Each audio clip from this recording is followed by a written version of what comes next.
Welcome again to Venture Mechanics and to our fireside chat for the Summit for Underrepresented Founders. This is number 5 for us. As Ron has said, that this is something that we put on every quarter and just really allows us to get more connected with our founder community and also address some of the things that we see in the founder community. I am honored to be sitting next to a technical giant, and it's always great whenever I get to sit in this chair and talk with these people because they help provide greater insight to what it is to be a founder and also what we as entrepreneurs need to be looking at. So, sitting next to me is Mr. Jimmie Lee, a tech prodigy from an early age, began his career by mastering MS-DOS and Windows 3.1 in grade school. Recognized for his, well, you know, everybody said, MS-DOS? Windows 3.1? Recognized for his ability to discern patterns and devise solutions swiftly. His career has been marked by pioneering advancements in cybersecurity, rapid development, cloud modernization, and AI for leading corporations worldwide.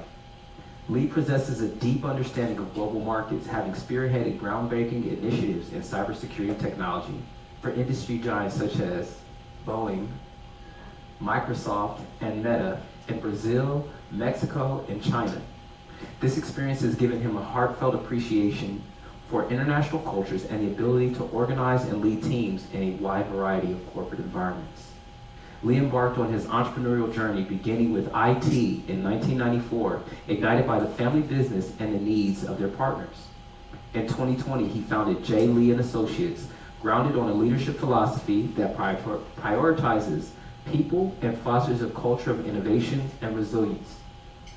With a comprehensive skill set spanning software engineering, privacy, and cybersecurity, Jimmie is poised to lead his teams at the forefront of technological evolution. It gives me great honor and pleasure to introduce a fellow overachiever, Jimmie Lee.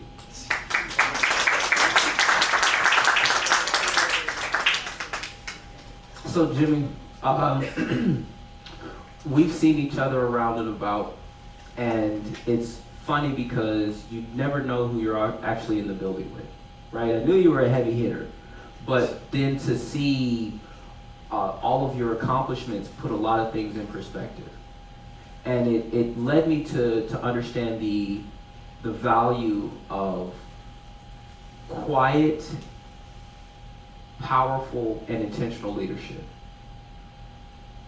What have been some of the things that you've encountered as someone who has led global companies? Well, thank you for that. First off, thanks for the invitation tonight, Ron and team. And man, that voiceover, I hope they recorded that. That sounded like something to be on a website, just like it was a lot. I'm still taking it all in. What framework do you want to speak from in terms of encounter? Because obviously I'm an African-American male, greater Seattle area, so there's only been challenges that I've encountered, but what time frame do you want to speak from? Okay, great question.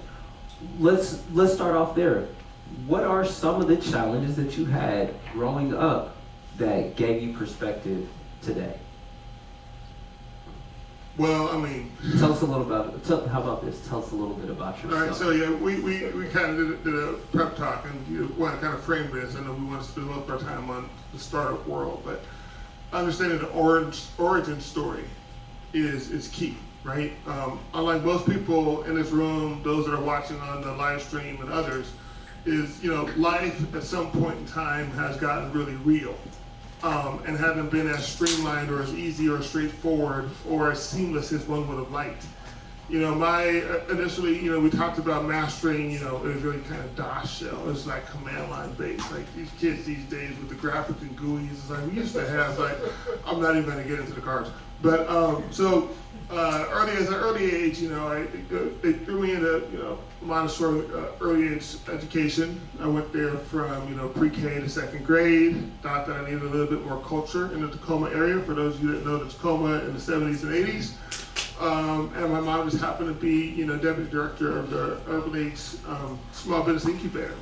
And so, we get this accelerators and studios, and that's kind of what she did back then. And Somebody convinced I needed more culture, so they threw me in public school in the middle of the hilltop in Stanley in the 80s. And I got a lot of culture there, but I was too far ahead. And so, of course, private school to public school, they didn't know what to do with me, so they took me back up to the east side where I lived in Tacoma, put me in a different public school, still didn't know what to do with me. It got so bad that I was starting to go to school with all the work done for the entire day. And then it got to the point that my mom convinced them to let me bring the books home, and I would go to school with all the work done on Monday for the entire week. And back in those days, there weren't a lot of these advanced, courses for kids. And so she went to the school district, and the school district said, well, if you think you can do a better job, do it yourself. From the superintendent, from the state, I'm sure it's on camera somewhere. And so she said, okay, I guess I will have to, but there happened to be somebody sitting in a room that were educators, who was a master educator in English and writing, and her husband actually happened to be a math and physics and astronomy professor at Pierce Community College. So there I am in the 5th grade now being homeschooled and being co-taught. Back in those days, homeschool people worked together. And my math, science, and engineering teacher was an actual electrical engineer that was a part-time professor at Pierce Community College. So when my parents heard about these computers, they said, okay, we're just gonna buy a computer. And they just dropped it in the living room, had no idea what to do with it or how to turn it on. I was this 5th grade kid that wasn't going to school, that was home all day. So what do kids do? They got tired of me breaking the TVs and the toasters and everything else. And so I sat down and I seriously mastered the OS and the network layer for the computers. Fast forward, college, the professors really didn't know what to do with me. I was working full time in the family businesses. They had graduated on to nonprofits. We founded a few nonprofits, some are still open today. This was my mom's real estate business. So I was, working all day full time in college, and I wasn't going to courses. And I was like, well, your syllabus didn't have any contingency on attendance. You just said I had to be here to take the exams or turn in the homework on time, so I did that. So you can't penalize me for not being here. And so, every phase of life, going to professional life, there's plenty of times when, my managers didn't know what to do with me because, I was a kid, especially at Boeing. Back in those times, it was work hard enough that they see you working, but don't work too much that they give you more. Oh, man. And they got frustrated. Leads always get frustrated with me. I go there and I just get all the work done. I was like, I need more. But, life is going to throw you obstacles. And throughout our time today, I'll highlight aspects of how overcoming obstacles in our day-to-day life is very much like being a startup founder. Each day, something's going to happen you didn't expect. You didn't want, shouldn't have happened, situations or conditions that emerge, and you're going to have to navigate around them. And unlike being an employee, you have infrastructure, or hopefully you have infrastructure. Unless you're a C-suite executive, you still got to go figure it out. But, as a founder, sometimes you don't have that infrastructure. So how do you take this same adaptability, the same endurance, and the same resilience and conjure up enough to overcome these challenges that you face every day? And life and being a founder is not that much different. That's interesting because it makes me think of right place, right time. And we usually think about that in terms of things that go well for us. And what about in the times where it doesn't necessarily go well for us? You happen to be at the right time. There was a problem, and you being at the right place at the right time, you end up finding these educators, right, that end up becoming your professors, who were actual professors. Then to move on, and now you're faced with the situation where, I can relate to breaking TVs and things like that. My dad, I was banned out of the garage because I would take things apart and couldn't put them back together. But the fact that, hey, instead of, we have to do something with you, right? From your parents of, hey, we have somebody that is bright, that is smart, and we need to keep him engaged. To see how that arc has continually happened to you throughout your career of not just being at the right place at the right time, but always finding out how to figure it out as a result. When you say with founders that trying to figure it out what does failure look like in that kind of context of trying to figure things out? What does failure look like? Is failure an opportunity, or is failure feedback? So can I take a slight deviation into my opinion base on founder, no founder, launch, don't launch, if that's okay? And so I have the privilege of mentoring a lot of people. In my role at Meta, I was hired to, ideally just make security better. And my manager just got called, I think Obama was in the White House then, if I'm not mistaken, and he got called to be deputy director of the IT for the White House. And so my first day after moving from Seattle to Menlo Park, going into the office, was a walk around campus telling him that it was great to meet you, but it's the last day you're going to see me for a while because I'm going to go move to DC and you're going to work with somebody else, right? Life throws you curveballs. And so I say this to say that in my role at Meta, it evolved over the years, but it got to the point that I had a big amount of money to work with. It wasn't just because, I asked for $100 million and I got it. No, I typically got half of that. But I got really good at working with corporate funding, like really good. And so I went to trust and respect to the finance and the legal departments, and worked my way through building trust and building relationships to the point that when my peers couldn't spend, I could. So I had strategies and roadmaps of years forward to bring them years back, but that put me in a position to look at about 1,000 startups a year. It's not unheard of. I'd hire about 100 of them, and I'd go deep on about 40 of them. I had a 95% win rate. And that win rate wasn't just because I picked good founders, it's because I had a team of 200 people to make sure that those startups were successful. In a corporate world, as a corporate funder, we need every company viable and producing for at least 3 years. After 3 years, technology changes, things shift, we're moving on to something different. But it gave me exposure, unprecedented exposure, to startups worldwide. And I'd often see in the first 10 minutes of the meeting, a person that was trying to build a company as a founder that was probably in the wrong spot and a bad match for what their career was what they intended for it to be. And so I'd often, I'd mentor and meet founders and funders and executives daily throughout every week. And oftentimes the first thing that I ask one of the founders, especially early stage, is, why are you a founder? Why a startup? Why now? I often find I spend more time mentoring and coaching people, as I call myself an advisor, because a mentor kind of means like I'm going to stick with you if you don't listen after a period of time. But I'm not a studio and I'm not an accelerator. If you stop listening, this is a bad match. It doesn't mean that I'm the best person for you and you know right, I know wrong. It's just not a good match. I call myself an advisor. But as an advisor, I often spend most of my time helping people understand who they are as an individual. One of the best things that happened to me recently was I hired a brand person to kind of give me advice as a writer, who was a clinical psychologist. And one of the things he started to ask me was, who are you outside of your labels? Who are you outside of these boxes you found yourself in and you put yourself in, other people put you in? Who are you? And so when I start to look at founders and start to ask, okay, these obstacles that they need to overcome, the first one you need to overcome is why you, because doing a startup and being a founder is the worst financial investment and path ever. And for those who really need to hear it and need to understand it, is starting a company takes money.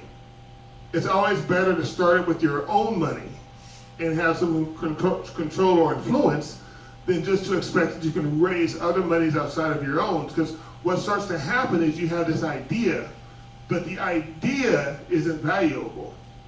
It's the application of that idea in a business that can continually gain traction that brings about value. So when you talk about overcoming obstacles, I think the biggest thing that people need to understand and ask themselves about when they want to be a founder or create a company is, why you? Why now? Why this? Is this your best fit? That's interesting, because you're having that perspective of being a corporate funder, and you said that you were investing in buying startups, or There's all kind of ways. That would be a whole session. But there's all kind of ways to frame it. But the way that I would typically work was I would purchase services from that company. But a lot of times the checks that I were writing were greater than any single VC would typically write. And that's sometimes in the millions. And so I would overtake their roadmap and strategy to build the products and services that I needed for me internally, because a lot of the stuff that I worked with was skunkworks. It was, I operated, some say, as a shadow org, and I built products and services that were not supposed to be communicated outside the company for reasons that might go public or reasons that wouldn't go public for specific privacy or security or governance, purposes. And so, from that perspective, it would be, understanding what that core purpose was and the application of it.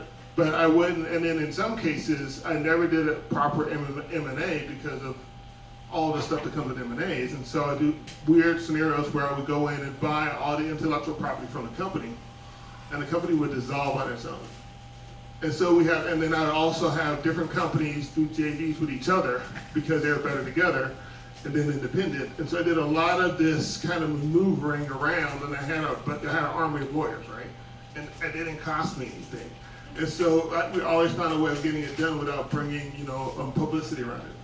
That's real interesting, because he who has the goal makes the rules, and it seems as if the simple fact of you, oftentimes I would imagine that you're probably their biggest customer.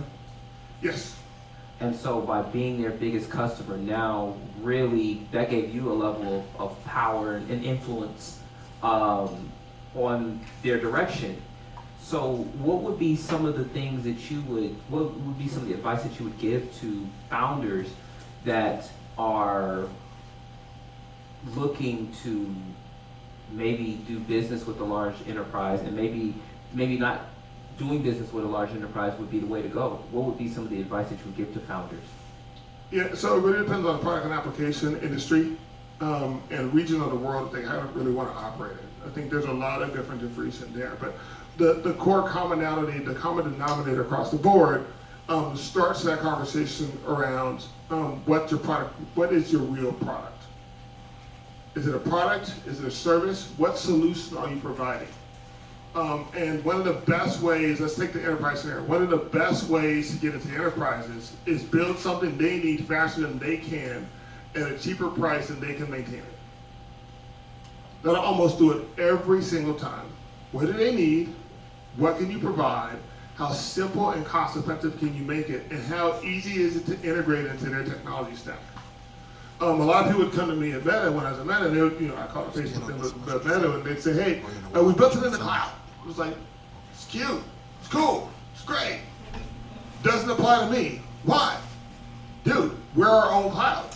So we technically need it on-prem, or what we call private cloud now, and they'd have to re-architect the entire solution. But their intellectual property or their algorithms, their approach, their repeatable processes, the ability to get from A to B in a seamless way, in a repetitive way that they can maintain and build over time, brought me a solution that I couldn't build in the same amount of time as it would take me to get them to re-architect and utilize their technology, their solution. And so it saved me money as a corporation because I didn't have to hire a whole team, specific, very siloed skills, because now I gotta go and battle it out and debate it out with HR and talk to the talent folks about why I need to bring in a skill set that the company doesn't even have. And then they're gonna say, well, what about the career path for that individual? They have to have ability, something to look forward to. How are they gonna go up the ranks? Is there a managerial position ever for that role? Okay, if there's not, where are they gonna cap out?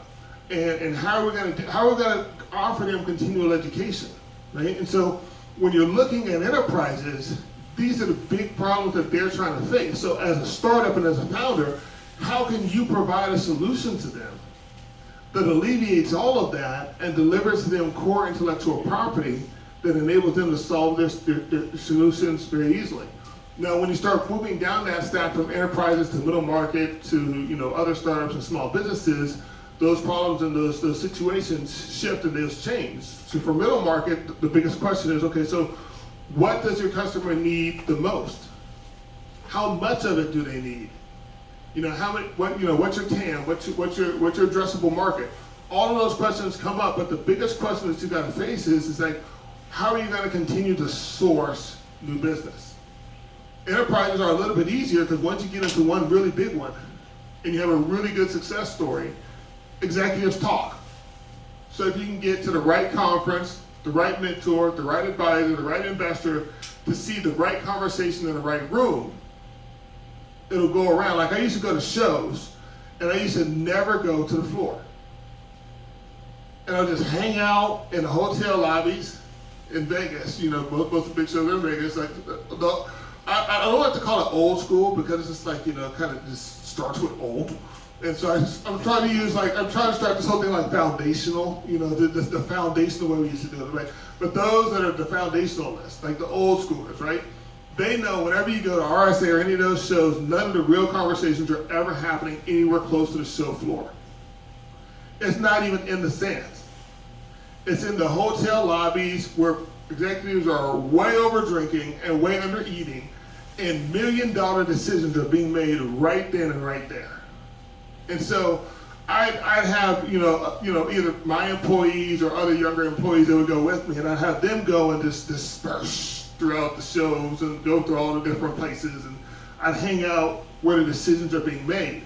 And so as you start looking as a founder, how can you get your company, your product, your service, your profile spoken in these rooms? Because an executive talking to another executive that appears in the same, you know, fortune category of business is generally going to trust that person a hell of a lot more than anyone else who's trying to, you know, pitch your product, your service, or your company. And so the biggest thing that we're talking about now is brand and brand awareness. And so as a founder, one of the best advices that I can give to you, specifically those not going for enterprise, is start building your brand now. The time you need your brand is far too late. You need to give people something to reference other people to about you, your product, and your service. So these websites, these pitch decks that I'm sure Ron has been harping on people about, continue to refine your elevator pitch, continue to refine your written communications, posting about it, writing news articles about it, getting your voice out there is critical. Because specifically for underrepresented founders, specifically with this administration, we have another hurdle to overcome. That's oof. You just dropped gems on us. You said the real conversation are in the hotel lobbies. So, you know, I over the past few years, my wife has really pushed me to go to more conferences. And now seeing exactly what you're saying about, like, yes, those conversations aren't happening in the actual conference. It's happening everywhere else where everybody else feels in this more relaxed environment. But the fact of a lot of times founders are asking, how do I even get that conversation? How do I even get to find out who these people are? How do I even get in front of someone like yourself that is able to make those decisions? So I thank you for providing that to our audience. You said something that was interesting. You know, you say old school, but I would like to think that there's maybe some generational differences between startup culture, maybe in the 80s, 90s, and maybe even some of the 2000s, and startup culture today. What are some of those differences that you're seeing with startup culture? Yeah, so, I mean, it's generational, right? You know, I was somewhere last week, and we were reminiscing. No, it was actually Sunday. We went to this Lego event in Chicago, and I was talking to a group of people, and the game was on, right? I forget who was playing, but it wasn't the Chiefs. It was, you know, another game was on at the time. And I was like, man, it's like, oh, and I yelled out the score, and I was like, oh, sorry, I didn't know if you wanted to know the score or not. And I was like, oh, I forgot, man, it's 2025, right? There's no way to not know it. Like, that was back in the days, I was reminiscing about VHSs. You know, when you kind of set the timer, and you'd hope your kid didn't reset the timer so that they, you know, try to record their cartoon, because you can only do one thing at a time. We didn't have all these DVRs and YouTube TV where 5 things could be recorded at the exact same time under 5 profiles. Guilty. Right? Guilty. There's only one of them. And so back in those days, you know, it's just like talking about how, you know, things have changed, right? You know, I think right now there's a low barrier to entry for being a business owner and a startup founder, and I think there's some good and there's some pros and cons with that. I think a lot of times, one of the biggest differences that I talk about, and I think we spoke about this too, is, and I know I'm gonna get some looks, I know I'm gonna get some daring eyes, I know I'm gonna get some debates, and I love debates, so we'll debate on the breaks or we'll debate at the after party. But I believe that LinkedIn is Hollywood. And I don't think a lot of people understand that.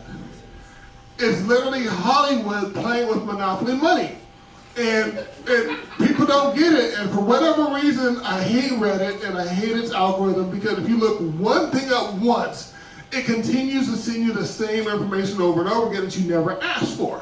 And one of those things happened to be early startup founders that said, yeah, I got scammed out of another $10,000 from somebody who promised to give me a product on whatever, and then somebody else would chime in and it's like, yeah, bro, I'm sorry about that. That was basically a Wix template you could have bought for $10. So, but you got to do better. But people see these LinkedIn articles and they don't really realize it's like driving through LA, where people are driving these super nice cars that cost $300,000, and they go to a home that's barely put together, right? They got a couple of strong outfits, but they're trying to fake it till they make it.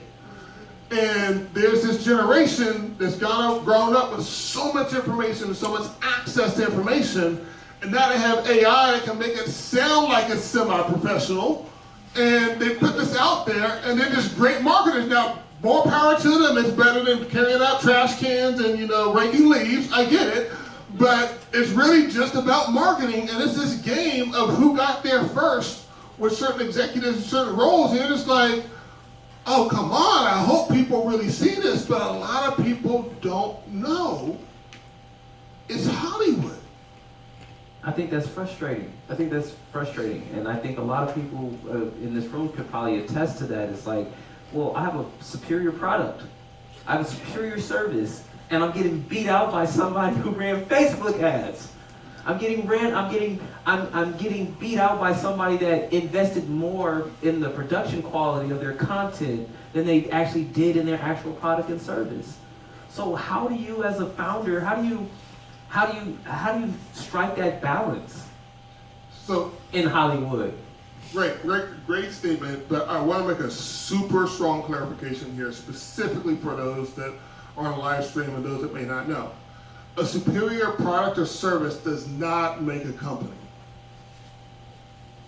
Say that one more time. A superior product or service, or an executive who is an exceptional subject matter expert, does not make a good product or company or a good leader of a new company. And that's okay. So how do you get ahead of it? It really goes down to the work you do on the inside manifests on the outside.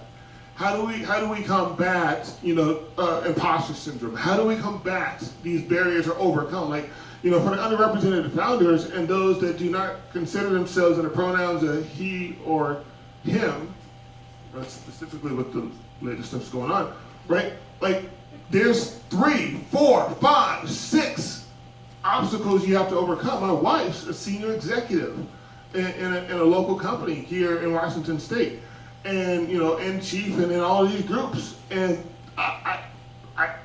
there's no words to capture what it takes to overcome these challenges as a she or her or they or them. And there's few spaces for you to come and feel safe and get the kind of advice, or just the sigh together. I was standing next to somebody the other day, and I just sighed, and they sighed, and we just looked at each other, and we immediately knew we get it, right? It's like when you walk into a new job or a new space and you see somebody who you might identify with, and you just kind of give that look or that nod. They give that look and that nod, and you're just like, oh, one more. Not the only one, right? And so I really say you really have to understand, like, your why, right? And you really have to understand that every good product or service doesn't make a good company. And so how do you find what's true? How do you find what's factual? How do you find what's valuable? How do you find what's authentic? What's going to truly make an impact? It's community. Like, we have to realize, and I don't want to use this platform to sound like a previous life of what I used to do from a spiritual perspective, but like, we have to remember, and for those of us that have been around for a while, things happen in cycles. And I'm talking to a lot of folks who are trying to make a lot of sense out of what's going on right now. And like I said, listen, we've seen stuff like this before, right? But now we're more informed. We have more information, more access than we ever had before. And so building the right community around you, right? Not everybody's going to be accepted into the catapult or accelerator or a studio. So what's your next best thing? Finding somebody else who may not have gotten in and convincing a mentor or an advisor to take you on. I have mentors and advisors who never asked me if they could be my mentor advisor. In fact, I have mentors and advisors who I'm sure told me no 3 or 4 times. But I'll be damned if I be turned away if you got something that I need in order to help myself get forward, because you got to understand, like, I'm climbing this ladder. I might be on rung 10 out of rung 20, and I may have 10 more rungs to go on this ladder. But I've sure gone from 0 to 10. And I got some people who haven't ever been exposed to what it takes to get from rung 0 to rung 1. And so what drives me is not my own success, but it's creating an opportunity and paving a way and creating a repeatable process for others to come behind to also get that success, right? I'm after legacy while a lot of other people are struggling with the beginning. And so it's my job, now that I'm focused on legacy, to help others start from 0 to 1.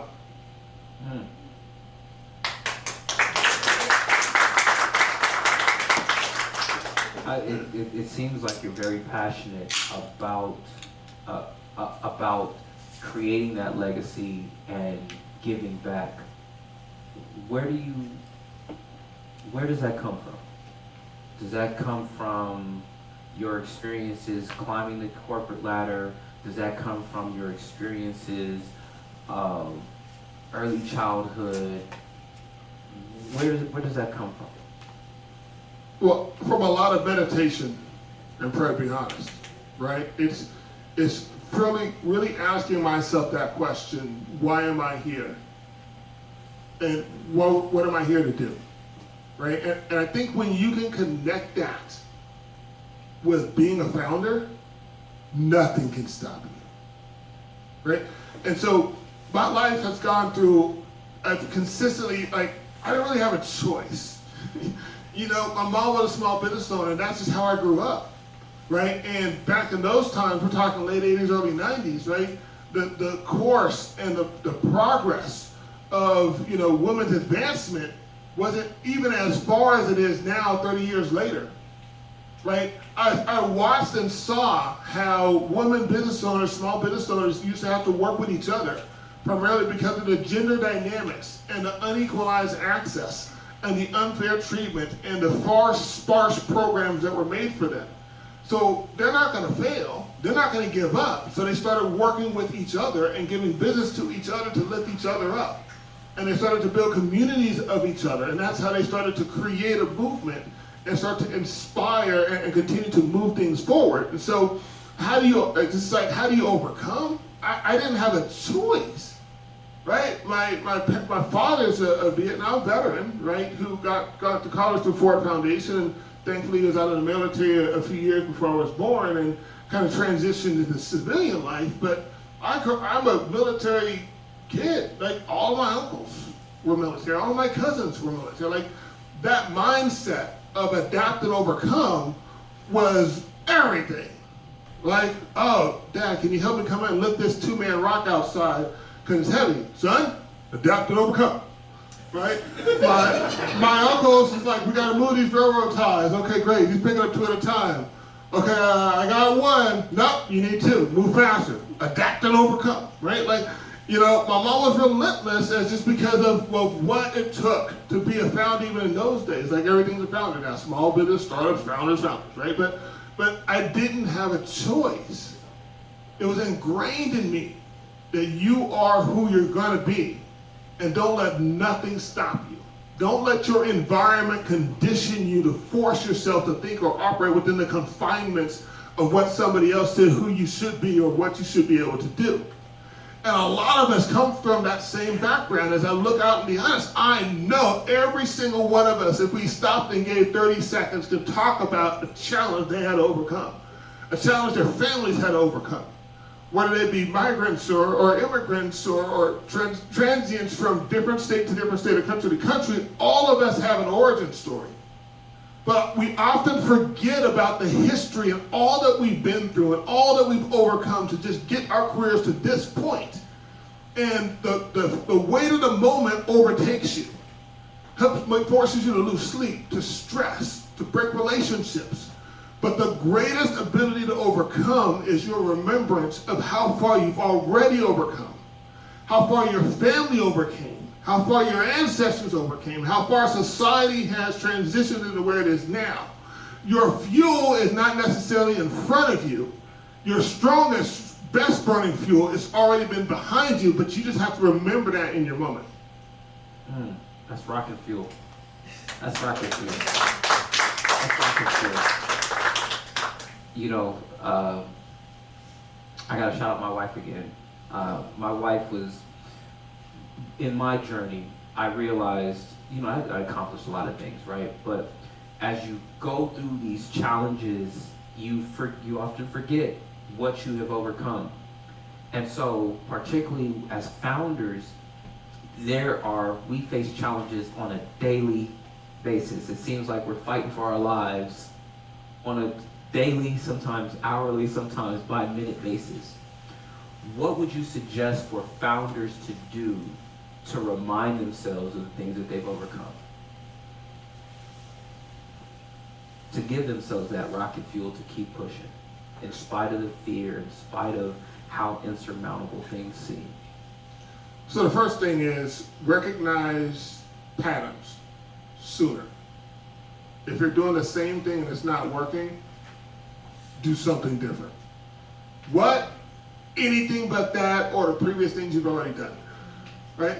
One of the things that I've been trying to practice, and this is just me using the stage to kind of beta test different ideas, it's great for that, right? But is this concept of 1% better, right? I think a lot of times as a founder, you're looking at that next deliverable, that next accomplishment, that next deadline, that next funding goal, and you sometimes lose track of day to day. And so find a way of basic project management to write down, like, what am I going to do this next day? But maybe even keep a journal or just a thought journal or a gratitude journal of what you've accomplished day by day, right? But if you can imagine doing 1% better, and so I try to divide life into different segments, it's way better for stress management. Like, if you try to figure out how to be great with your physical health, your exercise, your eating, be a great father, be a great husband, be a great daughter, son, it's too much. They talk about the 5 things, like pick 1 or pick 3 or pick 4 or whatever the number is, but some of us, you got to keep all 5 plates spinning. Yeah. And so how can I do 1% better every day? But if you think about doing 1% better every day, that's 365 days in a year. That's somewhere roughly around 80% in a quarter. Can you imagine doing 80% better than you were in 90 days? And the next 90 days doing better. And the next 90 days doing better. Don't try to boil the ocean. So that's why, I don't know why I seem to be a commercial for the catapult, right? But that's why, just having an audience like this in Venture Mechanics, whether you be in the Founders and Funders groups or in something like Catapult, this is where studios and this is where accelerators may help you, right? Help you map out, these are the areas you need to do better in 90 days. Just try to do 1% better every day and do not accept failure from yourself for that 1%. But I have news for you, that 1% is actually really easy. But you gotta break down your day and you have to break it into segments and you have to identify your goal. So how do you conjure up that strength to overcome? Is by making the bite sizes smaller and witnessing your accomplishments day by day. Absolutely. Absolutely. I'm going to open it up to the audience. Does the audience have any questions? And I just had some commentary on that. A couple of things that you said really resonate with me. I often tell people, business is a process of continuous improvement. Same thing, 1%. We only need to figure out 1% today, 1% tomorrow. This does get overwhelming. How are we going to get there?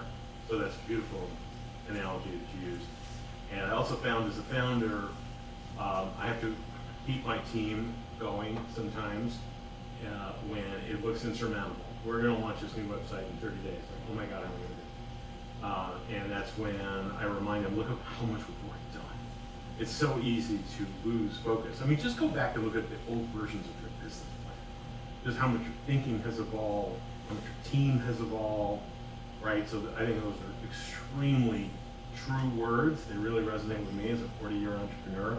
I love listening to both of you guys talk because it's common wisdom. Anyway, that's all I wanted to say. It's just, that really resonated. Thank you. Anyone else? So this is one of those rare times, safe spaces, you can actually ask a question that you're facing like right now. It could be business, growth, sales, marketing, product, engineering, tech stack. This is an opportunity, and this is why we're here. Jimmie, as somebody who's worked in the corporate world for so long, can you give any piece of advice to startups who are encountering a big corporate, either as raising funds or as looking for a customer or as a strategic partner? What pieces of advice would you give those startups? Okay. Could you walk over here and ask us that question? Oh, sure, yeah.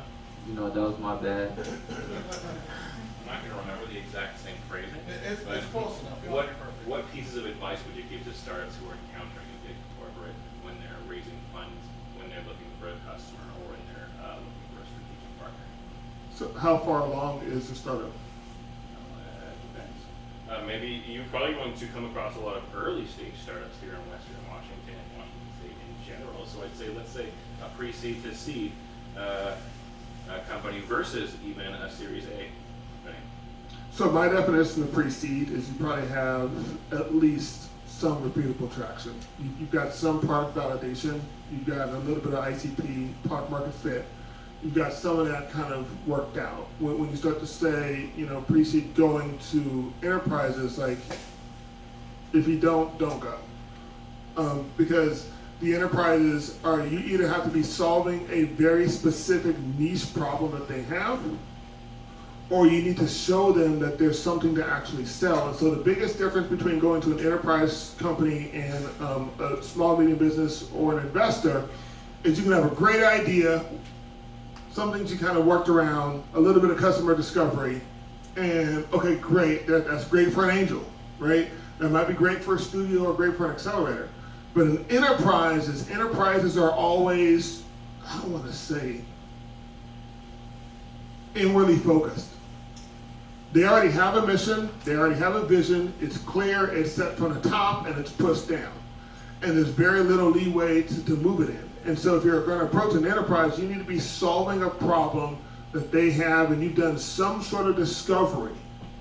Talk to someone. Somebody's not necessarily leaked something, but they've given you enough to be able to go in with a proposal on how you're going to solve that problem, and something to show in terms of a demo product, even if it's rough, that it's real, that you've gone through the tough thinking, and that you have the right kind of team to go and solve that. So they didn't leak it. They just happened to have a conversation over a steak and an old fashioned. Or they happen to be at that hotel bar and you caught them on drink number 7. Absolutely. Any more questions? Please. Javier.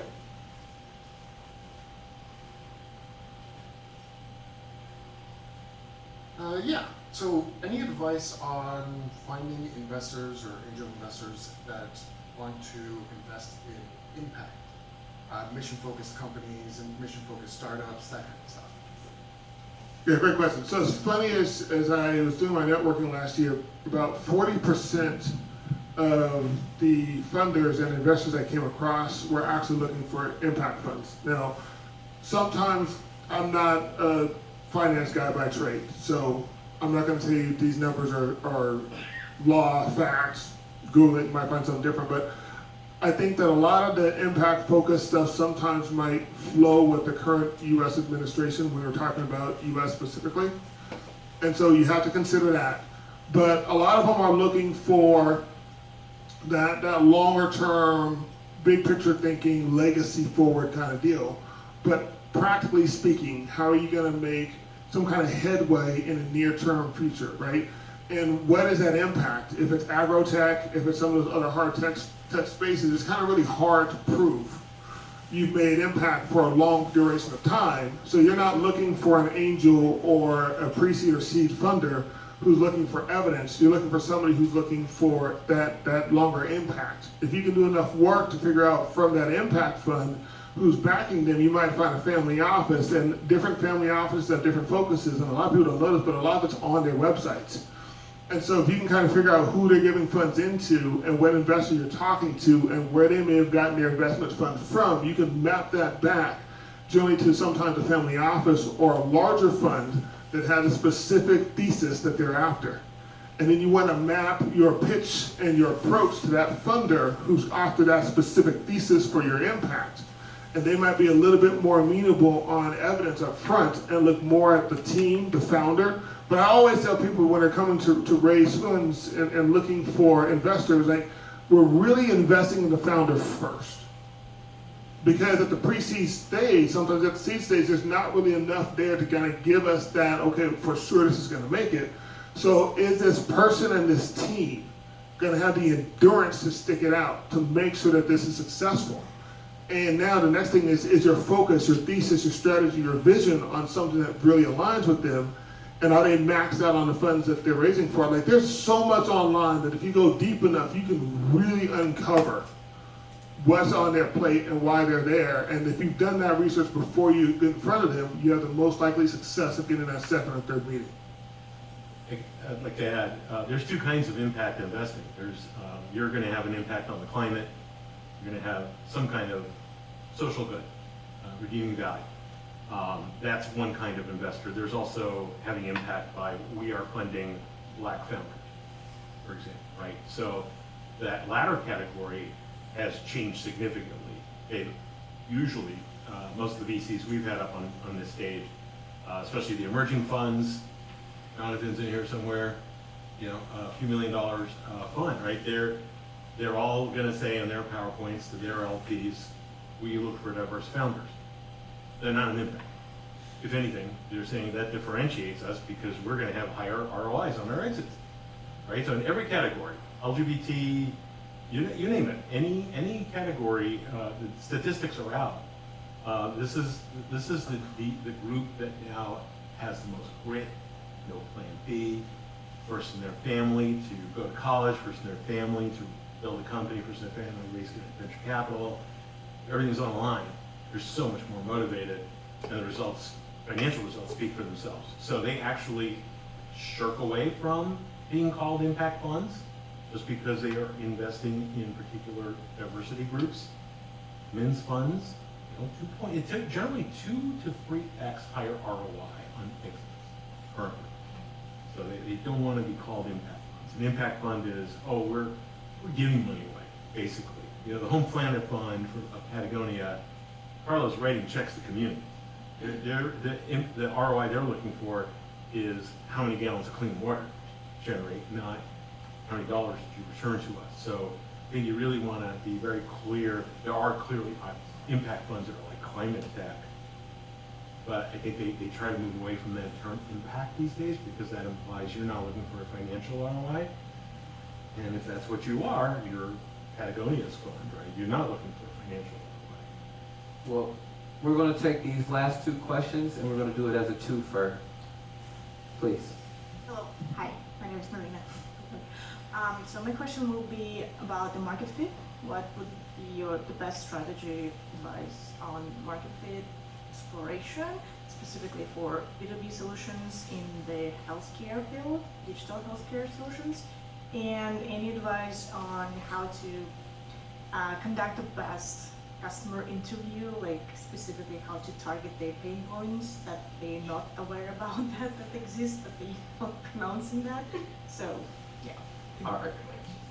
Just want to make sure that we let you know that Angie is here, who's one of the two mentors who teaches our customer discovery workshop, and that's the best place to go for 3-hour answer, not a 30-second answer that we can do here, but we spend more time with founders on that than anything else. But And those workshops are great. I've attended almost all of them. Great workshops. Please, Joe. My question is, as a founder that has already found product market fit, that has already secured a lot of different things, is generating revenue, what would be, I guess, the best advice for me? Because I'm a pretty outspoken person, but I am very reserved when it comes to cold calling or cold emailing anybody, investors. Do you have any advice on that? Because to me, whenever I do it, I just feel like, I don't know, it's very awkward for me. So I kind of stay away from it. Do you have any advice on just how to break ice easier through cold emailing or cold calling either potential investors or potential executive members? Because I have a small team of 3 and I need to expand. And so just trying to figure out how I can find people that I guess are qualified, but also I don't know them at all. So let me see if I could alchemize these questions together. So in order to even get to the point of having product market fit and doing the exploration, it seems as if you have to kind of get over that sting of rejection. So what can founders do that will set them up for success so that they can get over the sting of rejection, as well as get the market fit that they identify the market fit that they have and ask the right questions when they get that? again, Angie's class goes into this specifically, and she's going to be the moderator for the next panel, so maybe you can take a couple minutes up front and say a few words about that. It's a common issue for founders. Yeah, I probably during the break, I don't want to break down people's food time, and some people have kids and things to get back to for tomorrow, so I know that they may cut out. But in short, product market fit is really about market's acceptance of what you're offering. And the best undeniable acceptance is paying users and getting commitments to pay. I think Angie's going to go into a lot more detail into that regard, but I think going into the other question about cold calling, I can give you the in love answer, or I can be candid. You got to get over it. Right? You got to understand that you're going to get no's. I think I saw somebody make a funny LinkedIn post today: 1,000 calls to 2 prospects to maybe 1 deal. And so AI is a great use case. So for me, I'm an introvert and I do not like to boast. I'm just not the best seller of me. But my company is me. And so I think that AI is amazing because it has no emotional caliber or quotient whatsoever. And you just go in and give Gemini enough cues make me sound like I am confident and very authoritative and speak very deeply, directly to this person in this title in this area of the country, and only do it in 500 words. And I think that utilizing some of the advanced AI tools out there can help you get more, but I would say your biggest question is going to be is what audience should you be in? And it's going to be more about brand. It's going to be about brand awareness, having brand assets, and I can talk to you more later about cascading that brand out there and utilizing AI and automation. But you have to be careful because authenticity and trust is the biggest thing on the market right now. And PR and marketing teams will tell you trust is everything. So don't overuse AI that's going to put your brand, trust, or authenticity at risk, because once you lose that, you might as well close shop and create another company under a different name.